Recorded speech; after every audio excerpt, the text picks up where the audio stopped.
Je vais essayer de parler de la mort. Alors le père m'a dit, voilà, vous parlez de la mort à la médecine, et puis moi je parlerai de la théologie, de la philosophie, tout ça.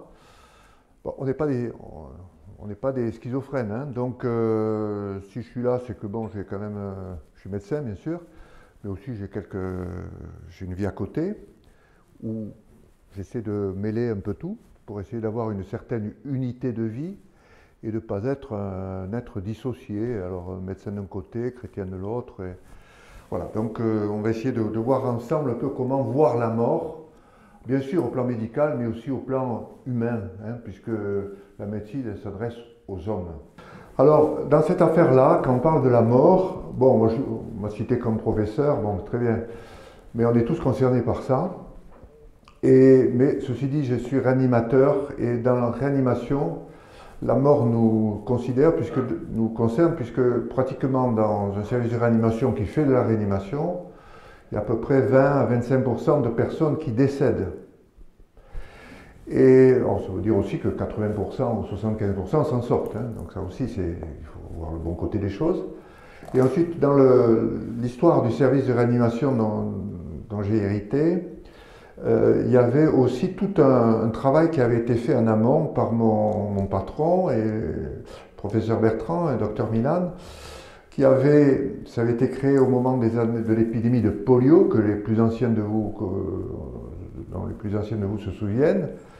Et certains de ces patients qui qui avaient survécu à la poliomyélite, souvent étaient dépendants de respirateurs, d'une assistance respiratoire, et ils avaient créé une structure associative pour prendre en charge les gens à domicile dépendants d'un respirateur. Donc moi j'ai hérité du service, mais j'ai aussi hérité de l'association.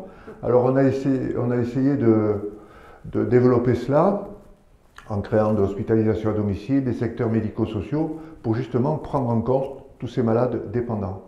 Et il se trouve que j'ai été amené à suivre à la fois en aigu, pour les malades aigus, mais aussi ce type de malade, qui était une fraction un peu de l'activité du service, à domicile pendant quelquefois plusieurs années, voire même plusieurs dizaines d'années, puisque en tant qu'interne, j'ai reçu la dernière polio du service, et il y a 2 ans, quand j'ai arrêté de consulter, eh bien, il y avait la personne, là, plus de 40 ans après, que je suivais encore, trachéotomisé, ventilé. Donc il y a toute une expérience, voilà. Alors la fin de vie. Le passage. Alors on n'aime pas trop parler de la mort, alors on parle de la fin de vie, du passage, etc. Bon. Alors les gens qui me connaissent savent que j'aime la philo. C'est la seule phrase d'Heidegger que j'ai comprise. Heidegger, je n'ai jamais rien compris à lui. Et alors, l'homme est un être pour mourir. En fait, l'homme n'était pas un être pour mourir, il est un être pour vivre, pour la vie, hein, voilà. Alors, Saint-Augustin disait qu'en naissant, on commençait à mourir. Dans la belle langue de Bossuet, on sait qu'on va mourir, mais on n'y croit pas. Pascal, c'est l'introduction au divertissement. Eh bien, comme on ne sait pas guérir la mort, eh bien, finalement, on n'y pense pas. On n'y pense pas, et on se divertit, voilà. Et ensuite, un grand philosophe du XXe siècle, XXIe siècle, Woody Allen, tant que l'homme restera mortel, il ne sera jamais vraiment décontracté. Et ça, c'est vrai, quelles que soient nos convictions philosophiques, religieuses ou autres, quand même, bon, philosopher c'est apprendre à mourir, on a appris ça, on a fait disserter même là-dessus. Mais quand on se retrouve devant le mur, là, bon, on aimerait savoir un peu comment ça se passe et puis gérer le dispositif. Voilà. Alors, un grand saint disait qu'on a retenu de lui, d'ailleurs, l'icône a retenu que ça, la gloire de Dieu, c'est l'homme vivant. C'est certain, mais aussi la vie de Dieu, la vie de l'homme, c'est la vision de Dieu. Et ça, on l'oublie aussi, hein, ce deuxième aspect. Alors, la mort, on peut l'idéaliser, hein. La mort chez soi, la mort à domicile, etc., hein, à l'ancienne. On peut l'idéaliser. Moi, je ne l'idéalise pas du tout, parce que j'ai fait des remplacements, et j'ai vu comment on pouvait mourir à domicile aussi, ce n'est pas non plus l'idéal. Mais enfin, voilà, il faut savoir quand même que la mort s'est médicalisée dans ces 30 ou 40 dernières années. 70% des gens mouraient à la maison il y a 30-40 ans. Maintenant, la proportion est inversée. Près de 70-80% des gens meurent à l'hôpital ou dans une structure hospitalière. Donc, la mort a changé de visage, si j'ose dire. Alors, un petit quiz là. C'est qui a fait ce tableau-là? Un grand peintre. Hein? Bon, je ne vais pas vous faire mariner. Picasso. Si vous allez à Barcelone, vous le trouverez au musée Picasso. Alors la mort, maintenant, c'est ça. Enfin, ça peut être ça, c'est l'hôpital, un secteur de réanimation. Alors vous pouvez retrouver la machine de dialyse, le respirateur, la batterie de seringues, le scope pour surveiller, toute la forêt de lianes et de tubulures de perfusion, etc. Et puis si on n'y fait pas attention, il y a un type au milieu là. Et voilà. Et pendant quelques années, j'ai des responsabilités administratives qui me prenaient tout le temps. Et je passais tôt le matin. Et bien sûr, je regardais le malade, etc., les entrées, les sorties, etc. Mais je me suis toujours attaché à aller voir le malade, la tête du malade au milieu là. Parce que si on ne fait pas attention, le malade, dans ce type de circonstances, devient un problème de robinet, d'entrée et de sortie. Donc, un visage, on pense différemment, et je reviendrai là-dessus, on pense différemment aux patients, à sa suite, etc., quand on a vu le visage. Et pour moi, le visage, c'est important. Alors, la pyramide des âges, c'est très bien par rapport à une...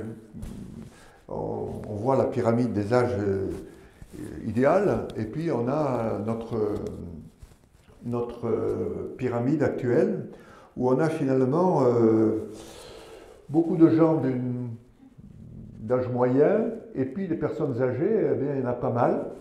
Par contre, la relève vient pas beaucoup. Voilà, en France, la pyramide des âges, elle est moins catastrophique, elle est moins mauvaise qu'à l'échelon de l'Europe, mais elle y est. Alors, mais par contre, quand on regarde la Chine, il y a très peu d'enfants et beaucoup de personnes âgées. Moi, je vais assez souvent en Chine. Vous avez un enfant, il a ses 2 parents, ses 4 grands-parents. Oui, c'est ça. Et il n'y a qu'un enfant. La pyramide, elle est inversée. Elle fait, au lieu d'être comme ça, elle est comme ça. Donc, c'est un problème. Alors, la mort. Alors, la mort, en haut, ça peut se passer assez rapidement. La mort brutale, bon, très bien. C'est pénible, c'est brutal, voilà, d'accord. Quelquefois, en quelques jours, la mort survient. Mais ce qui est le plus de notre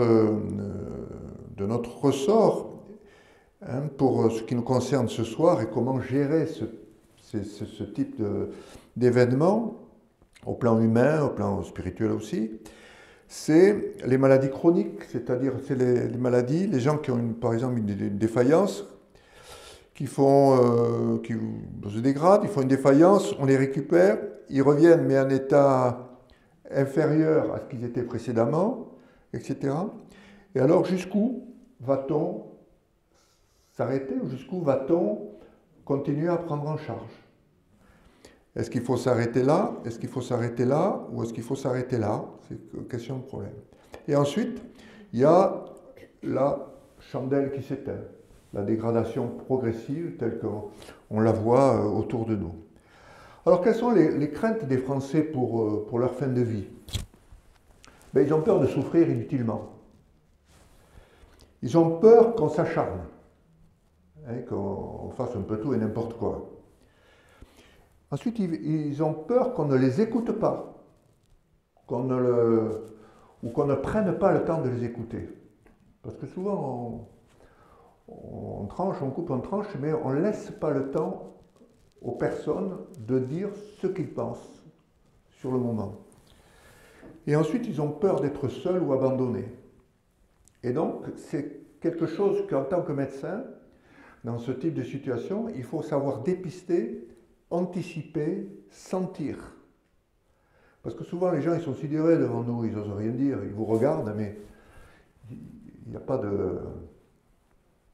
Il n'y a pas d'expression. Ils vous écoutent, ils vous opinent du chef, vous croyez qu'ils ont compris, mais si on ne fait pas reformuler, c'est comme si on n'avait rien dit. Hein. Donc il faut être attentif à ça. Et on n'a pas appris à faire ça en médecine, enfin dans nos études. Hein. On apprend sur le tas, hein, si j'ose dire. Alors ensuite, on emploie beaucoup de termes, etc. Il faut être clair sur les mots. Et on va voir qu'il y a des mots, il y a des expressions qui reviennent. Et il faut savoir un peu ce qu'elles veulent dire. Parce que souvent, le même mot peut avoir des significations différentes pour les personnes qui les entendent. Donc, il faut être au courant des conventions de manœuvre, si je me permets de dire. Alors, la mort, c'est un état. Bon, quand quelqu'un est mort, il est mort. Bon, d'accord. Mais la fin de vie, c'est un processus. C'est un processus. Alors, la mort d'état, définition, il y a une définition de la mort. La mort, c'est défini par le Code de la santé publique. Alors, il y a la mort traditionnelle que l'on connaît, bon, l'arrêt cardiaque, c'est l'absence de conscience totale, l'activité motrice spontanée, la froideur, l'absence de la respiration, etc. Ça, c'est une réalité, et c'est, disons, la plupart des morts telles qu'elles se passent. Je me rappelle, quand j'étais petit, on nous parlait que quand quelqu'un mourait, on mettait un miroir devant la bouche pour voir s'il y avait de la buée. Bon. Mais avec les progrès de la réanimation, on est arrivé à une nouvelle définition de la mort. Hein, c'est ce qu'on appelle la mort cérébrale. Hein, c'est une définition de la mort. C'est une décision de mort. Hein. Et là, il y a des critères très précis de mort cérébrale que je vais détailler rapidement parce que c'est peut-être pas trop le sujet de ce soir. Hein.